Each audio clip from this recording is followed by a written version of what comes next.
All right. Boys and girls, happy Monday.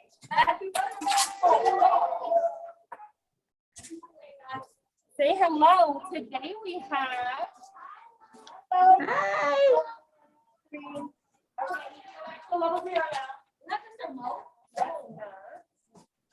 Go back to level 0 now, and I need you to listen like really good listeners. We have a fun project that's going to come up, but you need to be listening. This is Miss Penn from the University of South Florida. Can you say hello? Hi, kids. And then also we have Miss Tara. She's going to be presenting to you today about EMTs and paramedics, which is one of your 4th grade medical topics this year. Isn't that awesome? Yeah, you're going to have a whole lot of fun. So Ms. Pat, would you like to tell us a little bit about what we're going to do today, or Ms. Tara? Yes, what we'll do is I'll introduce Tara. I just want to say hi, kids. Do any of you remember when our USF students came last year to the Medical Mondays? Can you raise your hand if you remember that? Do any of you remember that from last year when we came? Do you remember last year, Ms. Pat? Okay, Some yes good. and some no. We have some new students. Ms. Kent, your Great. volume is very low. Oh, I don't know if you have a microphone that you can bring closer to your mouth. Is this better? Yes, much better. Thank you. Okay, great. Okay, so my name is Mrs. Kent, and I have the privilege of working with Miss Freeman and Miss Quintine throughout the year. And my job is to bring in wonderful USF students to lead lessons for the Medical Mondays and the House of Physiology events. And so I find the best students possible who can lead these lessons and help you learn about the topics that you're learning about at the Dunbar's Medical Magnet Program. Yeah. So today, oh, and one more thing before I introduce Tara, do I get points? Because I'm a mom. So should I get points for that? Yes, you should definitely get points, right, guys? So yes. Yes, thank you. So with that being said, we've got a wonderful presenter today named Miss Tara, and she's also a mommy too. And she's going to get started. All Thank right, you let's again do for it. having us. Thank you for coming. Great. Hi, everybody. My name is Tara. I am a registered nurse in an ER, but I'm really far away from you. I am up in Massachusetts, outside of Boston. I actually work in the 2nd busiest ER in the entire state of Massachusetts. I've been a nurse now for 13 years, and I have 8-year-old twin girls, and they're in 3rd grade right now, so they're at school. So that's why they're not here. But the reason I get to join you guys today is that I am doing my master's in public health and infection control at the University of South Florida. So here I am virtually from all the way in Massachusetts. So EMTs and paramedics are a huge part of an emergency room kind of system, and so today I'm going to talk to you more about these people. I get the privilege of working with them every day that I go to work. And a lot of times it's a really great introduction to the medical field. So we are going to go and talk about what an EMT is. So an emergency medical technician is a specially trained medical technician certified to provide basic emergency services such as cardiopulmonary resuscitation. So that's the CPR, right? Before and during transportation to a hospital.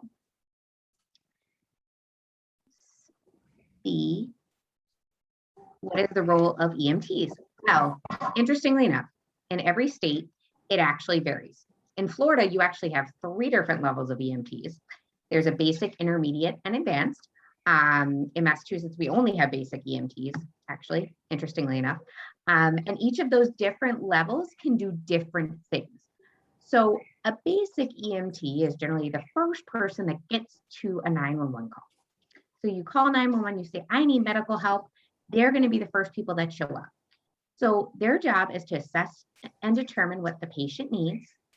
So they can also do splinting, which is something we're going to practice in a little bit. And cervical collars. Now, those are those fancy collars that we put on people after car accidents. They stop bleeding. They do CPR. and they call for advanced life support if the patient is sick and needs some additional medical treatment. EMTs take a class and then they take a certification exam, which does include a practicum, which is hands-on stuff. So they have to show that they know how to split, and they have to show that they know how to go ahead and apply a cervical collar correctly, get people out of houses, which is really a big portion of their job. So that's a lot of EMTs, that's people's first introduction into the medical field. And what's so important about that is a lot of EMTs go on to do different things. They can become paramedics. A lot of the EMTs I've worked with over the past many years now are nurses, which is so wonderful. Some of them go to physician assistant school. So a lot of times people use this as their first introduction to the medical field. So what's the role of the paramedic, which is advanced life support? So they provide additional life-saving treatment within the field, and it requires additional schooling. So in some cases, it's anywhere from a year program to a year and a half program. It also includes a practical element. So people have to come into the hospital for about 6 months and practice all the skills that they learn. So they're trained to put breathing tubes in patients. They use a cardiac monitor to assess the patient's vital signs, so their heart rate, their blood pressure, and they can give certain medications out in the field to help with the breathing and their heart rate. So say somebody's heart rate is going too fast and they need to slow it down, they can give medications out in the field for that. And EMTs and paramedics work hand in hand together. So in my hospital system, our paramedics are actually employed by the hospital. And so they go in their they have a little like Jeep, they drive around in, and they go and assist the local towns around us with the advanced life support. But a lot of times paramedics are also firefighters as well. In a lot of towns, they have paramedic firefighters, which is great. So there are a lot of different roles that paramedics can play within the community. So let's talk about why do we need to stop the bleeding before they can get to the hospital. Patients can become very ill if they lose a lot of blood. Now, this picture you have here, that's not a lot of blood, but believe me, patients can lose a lot of blood. So we want to make sure that bleeding is stopped before they get to me, so that they're a little more stable and they haven't lost a lot of blood. There are lots of different ways we can do this. We're going to do a little basic way to make sure you can help your friends stop bleeding if they happen to fall in the woods or something. But also, we have the opportunity to do things like tourniquets and that kind of stuff. The EMTs and the paramedics know how to apply those. So how do we stop a bleeding wound? So, if there's like a piece of bark in there or something, we'd want to take it quickly out. We want to control the bleeding before we try to clean the wound. So if say there's a jacket on there, we would need to remove the jacket, any jewelry. So if somebody's ring is stuck around something, we'd want to apply steady and direct pressure. And then the biggest, most important thing is raising it above the level of the heart. So you want to make sure that you have whatever you're trying to stop bleeding above the level of your heart, because the blood flow goes down. So why do we splint a broken foot? Well, as you can see, this foot is very broken, very, very broken. But it's important to splint it before they get additional medical treatment so that no further additional injuries occur to the patient. So it's so important to make sure something like this is splinted, because it can affect someone's circulation. It can also affect how quickly we can repair it. So it's so important. So say you're, out and, your friend gets hurt. It's so important to try to make sure that we stabilize, what we call stabilizing a wound, stabilizing a limb before they get to the hospital, so that we have the best chance of providing the patient with the best recovery. So next up, we're going to watch a little video. Hopefully, we're going to watch a little video. Okay. Well, unfortunately, apparently my video link isn't working today, and I apologize. I did try to get it to work beforehand, but I have a really old version of PowerPoint on my computer. So I'm going to kind of give a little demonstration of what the video showed. So essentially, we're going to pretend this is our ankle. Everybody see my ankle? I know it's a little hard to see. I'm sorry. I apologize. Try to turn the video down a little bit. There we go. So we're going to pretend this is our ankle. We're going to pretend we got two splinting things. Mine happen to be pencils, just like yours will be. And we're going to place one on one side and one on the other. And then we are going to wrap stuff around it to make sure it stays nice and stable. Okay. And we will be practicing that together in just a few moments. So let's practice. So I hear that everybody has the same supplies I have at my house, which is we got to have our handy dandy toilet paper roll. And for right now, we're going to use a tissue or a gauze. I don't know exactly what you have, but we're going to first practice stopping the bleeding. So if everybody could please go ahead and get their toilet paper roll and their, I know you probably can't see my little tissue here and I apologize, and their tissue. Give us 1 second, Ms. Tara. We're going to actually do this in groups of twos, if Oh, that's okay. fantastic. So they're going to work Love it. together with their paper to toilet paper roll, and we have everything else. We're just going to pass it out right now and pair them up. Okay.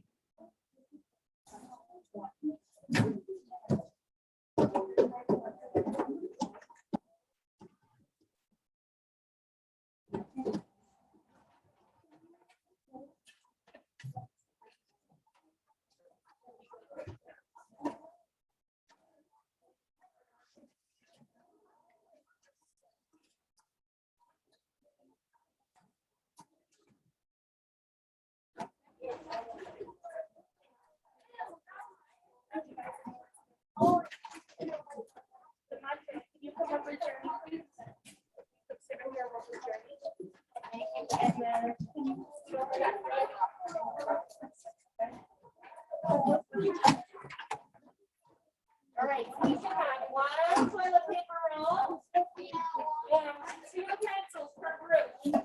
Everybody good? Okay, Miss Tara, let's go ahead and move on to the next step. We're ready. All right. So we're going to pretend that this is our friend's ankle and they got a cut on it while we were running around in the woods. Because I mean, that's pretty fun. So what we're going to do is we're going to put our handy dandy tissue. Now this could be, if you're out, you know, in the woods, this could be your shirt. This could be a sock. And we are going to put it on top of our pretend cut here. And then we are going to raise it above our heads. Okay. We're going to raise that above the level of our heads to make sure that we have stopped that bleeding. So I want everybody to practice that for me. Okay. So you can each take turns with that.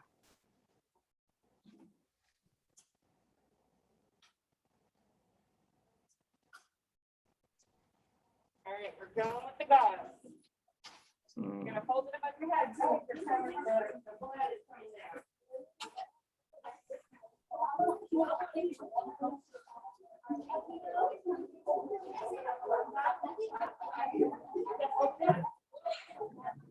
Go ahead, open it up. Open up your gauze. You got lots of excitement happening, Miss Tara. I know, unfortunately, I think the video is a little stalled, so I can't really see what's going on. And I apologize in advance because I'm like, I can't really see it. They look a little frozen to me.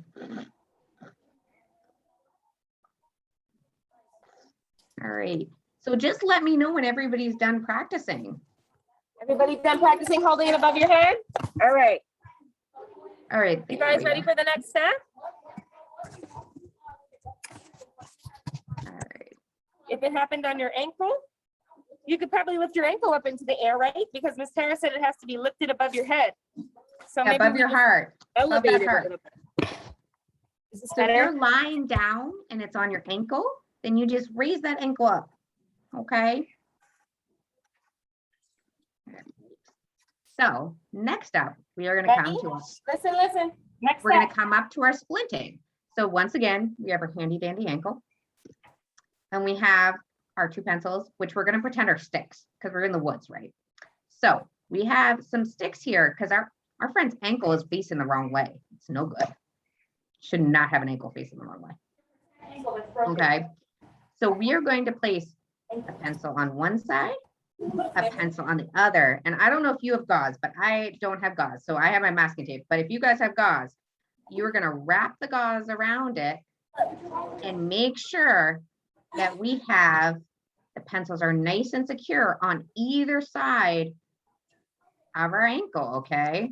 So as you can see, I am wrapping it around. I've got 2 pieces of masking tape here, but if you guys have gauze, it's even better because you can wrap it around nice and tight. But as you can see, we've got, I'm sorry, I'm just trying to make sure you guys can see this. I know it's a little funny. So I've got these 2 pencils, I've got my ankle, and I've got the wraps around it. Okay. So I now want each of you to practice that. Okay. Is that the gauze that you have around there, Miss Tara? Yeah. Or is that tape? I have tape, but gauze is also would be great. Okay, they have gauze, so they can Oh, fantastic. So you're just going to wrap the gauze around in a roll. Yeah, hold yours up. You guys got it. Hold it up and let them see what you're doing. Look at Journey into Monterey. You see how they're wrapping the balls around to hold the two sticks together? Yes, exactly. Wrap it around. There you go. See their model? I know, unfortunately, yeah, no, unfortunately, I hate to say, I feel so bad. I can't see you guys. No worries. I'm gonna It's take some okay. pictures. I'm gonna take Right, so we wrap that gauze around to make sure that our sticks stay nice and close and tight to our friend's ankle so that we can help get them medical attention.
Tara, can you see the kids?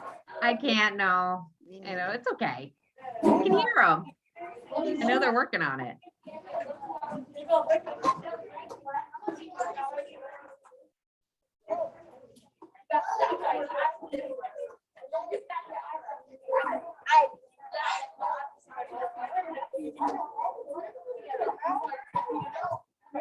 Yes, Miss Quintine, if you can send us some pictures, that would be great.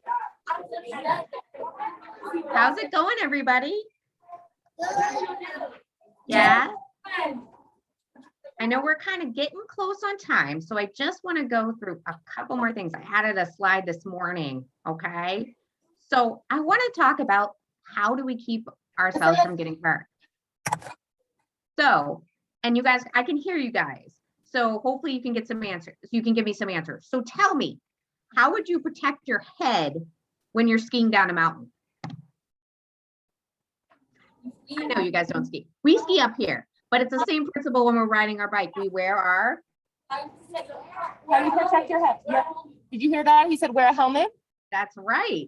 So anytime we're on two wheels, we wear our helmets. So is that your scooter? Is that your bike? Anytime you're on two wheels, you got to have that helmet. Now, how do we protect ourselves from, getting hurt? Well, maybe not jump off rocks. My daughters do that a lot, or out of the tree. They do that a lot too. I don't recommend that. Tends to lead to injuries.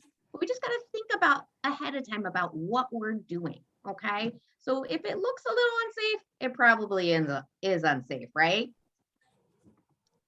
And then another important thing, I know I talked about car crashes really quick where they had to put that collar on their neck. What is the first thing you should be doing when you get in a car? I like all these raised hands, Zaina. Go ahead, Yeah, Zaina. Seatbelt, good job. yeah, that's absolutely right. And we need to make sure all our family and friends are wearing that seatbelt too, because it's so important. Seatbelts really do save lives. I can tell you that over and over and over again, because we see a lot of car accidents and they truly, truly save lives. So last but not least, even though I can't see you, I can hear you. So do you guys have any questions for me? Questions for Miss Tara about what we just did today? Go ahead, Truth. No. No? Like, I'm about to say, what happens if you broke your own skull? Oh. Alright, Say that again. I'm so sorry. so what happens if you broke your skull? Like your hands. If you break your actual skull, what would Oh, happen? wow. That depends. There are actually very many different types of skull fractures. Facial skull fractures generally tend to be a little less severe. If you break your skull up here or maybe even back here, the biggest thing that could happen is you could suffer some bleeding in the brain, and that's not good. Okay, and I've seen that happen, unfortunately, time and time again. I can tell you all sorts of stories, but a lot of times it is from people who are riding bikes and they're not wearing their helmets, and unfortunately maybe a car hits them or something else happens. So it is so very important to wear that helmet when you're riding your bike.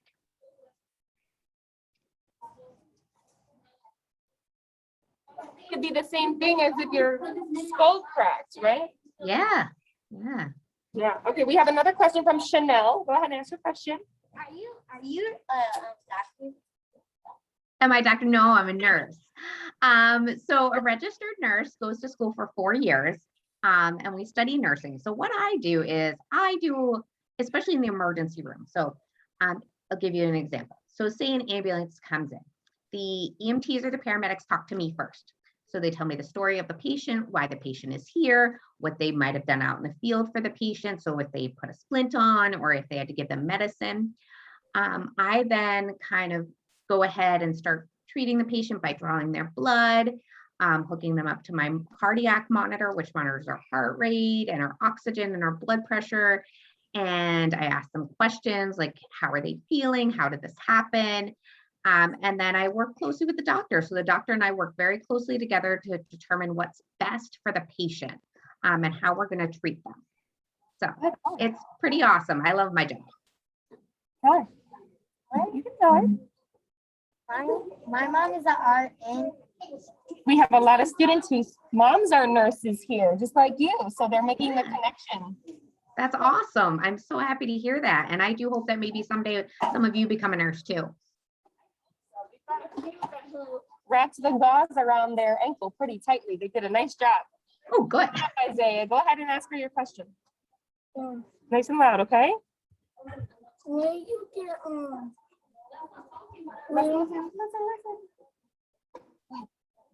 you get paralyzed, do you have to stay paralyzed for the rest of your life?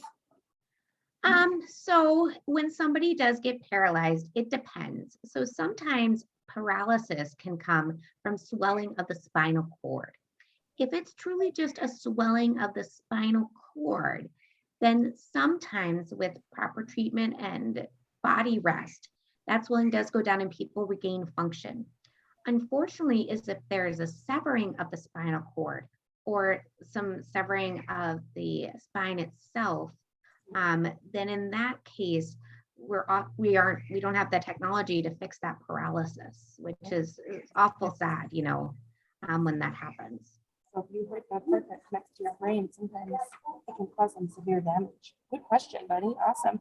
Thank you. And we have one last question for you. This is Miss Christine. What happens when you start bleeding too much? I didn't quite hear that one. What happens if you start bleeding too much? Well, if you start bleeding too much, the very first thing that happens is your heart rate gets really high. So that's a sign to us. Say if somebody's bleeding internally and we see their heart rate's really fast, we know that that's a sign that potentially they could be bleeding internally. But if you bleed too much, then your blood pressure will go down and you will get very, very ill. And we've got to give you blood and fluids right away. Good to know. All right. Can you guys say thank you to Miss Tara? She's gonna go.